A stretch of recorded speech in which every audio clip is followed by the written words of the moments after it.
特朗普日前公开要求台湾当局支付保护费，对此，台当局多个部门负责人立马跪舔逢迎。行政机构负责人卓荣泰甚至宣称，台湾愿意付出更多责任，引发岛内哗然，认为特朗普仗势欺人，而民进党当局则是怂包。 美国彭博商业周刊16号刊出美国前总统特朗普的专访内容，他首度明确谈及一旦大选获胜重返白宫后的对台政策。报道称，特朗普对于保卫台湾一事态度冷淡，另一个原因是他认为要保护一个相距108000里的小岛实在非常困难。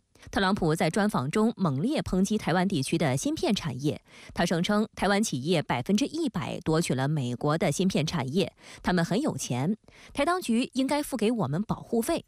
他并反问：台湾为我们做了什么？我们多年来保护台湾，他们却偷走了我们的芯片事业。我不确定我们继续保护下去还有什么意义。 那么，特朗普的言论呢，再一次证明呢，民进党当局所走的一条台独之路呢，是一条危险的一个走不通的死路。所以呢，这个呢，也是在这个台湾岛内的那些坚持台独的顽固势力呢，给他们打了一记闷棍，也让他们认识到呢，就是说呢，以美谋独呢这条路呢，它是绝对走不通的。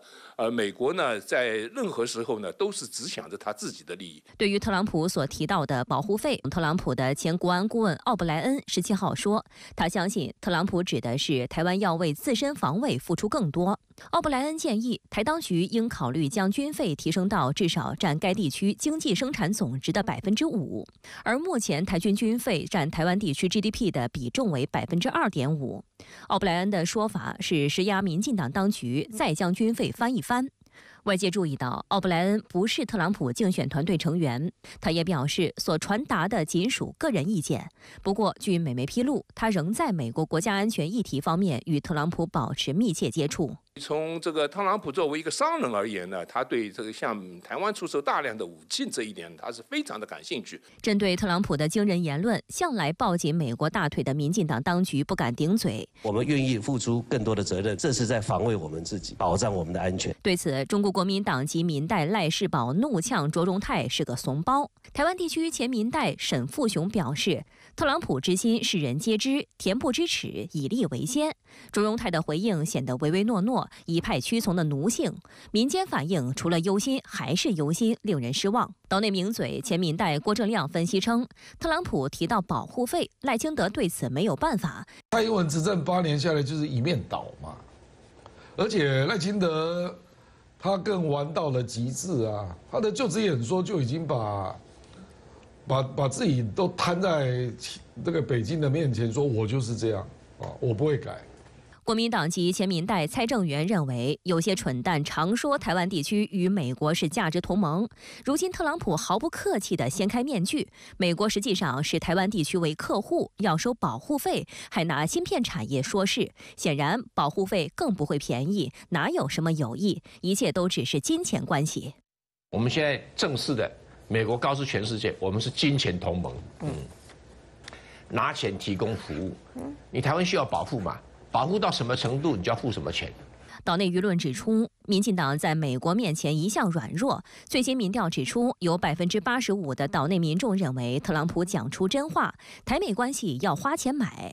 台湾联合新闻网17号评论称，台湾其实付了很多保护费，就算不是美国军火最大买家，也一定名列前茅。更何况，台湾支付的往往是冤大头级别的价格。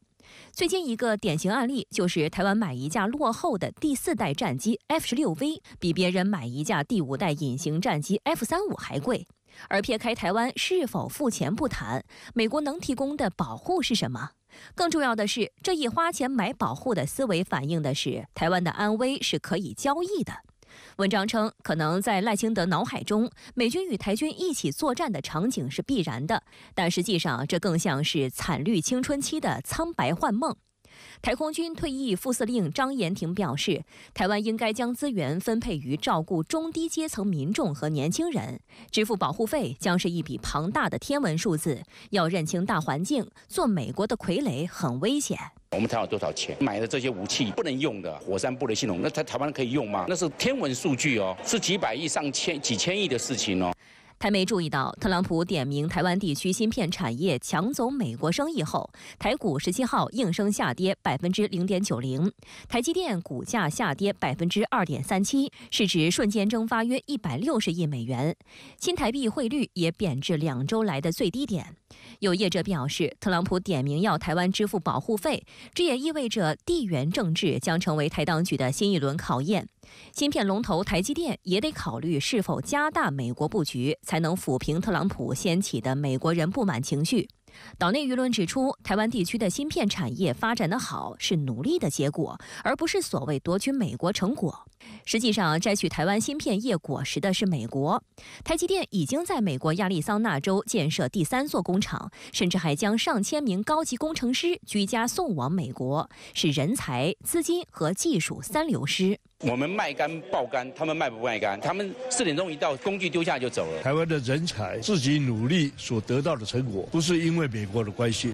对特朗普的施压，台积电董事长暨总裁魏哲嘉表示，台积电海外布局不会改变，已在美国亚利桑那州、日本熊本建厂，还有德国德勒斯登厂持续规划，都是台积电的地缘政治布局，不会因特朗普说台湾地区拿走美国100%芯片业务，点名要台湾付保护费而改变。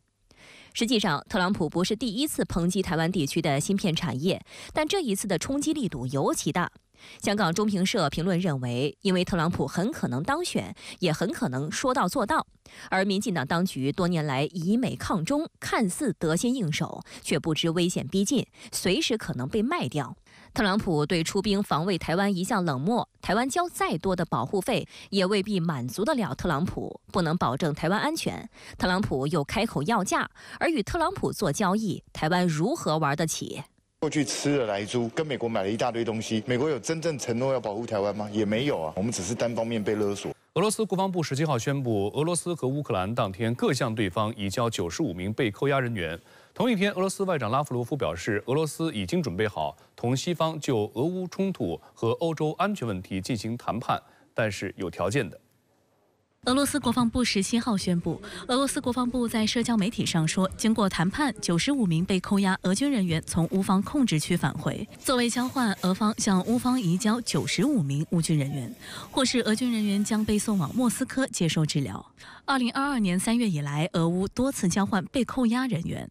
据乌方负责协调被扣押人员事务部门提供的最新数据，乌方截至目前共有3405人获释。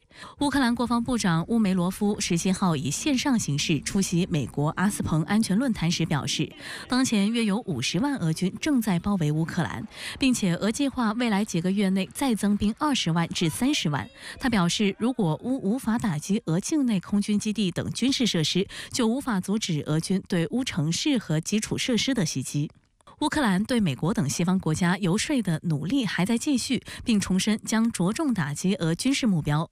乌梅罗夫呼吁美国等西方国家进一步放松对乌克兰使用西方援助武器打击俄罗斯本土军事目标的限制。美联社认为，因为特朗普及其竞选搭档万斯在美国总统竞选中的前景正被看好，特朗普曾称，如果在11月再次当选美国总统，就会立即结束战争。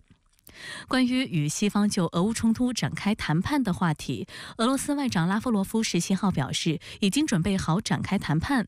他还强调，解决俄乌冲突必须考虑现实问题，西方必须停止向乌克兰输送武器。匈牙利总理欧尔班18号出席第4届欧洲政治共同体领导人会议时表示，俄乌冲突无法在战场上解决，解决方案在谈判桌上。To lose the human lives is the most precious thing we can lose. And we do it every day, thousands and thousands. We have to stop it. That's, as a neighboring country, this is my opinion. Solution is not on the battlefield. Solution is on the negotiation table. Ceasefire, negotiation table. That's what I try to convince them. But you know, it takes time. 匈牙利本月1号接任欧盟轮值主席国，为期6个月。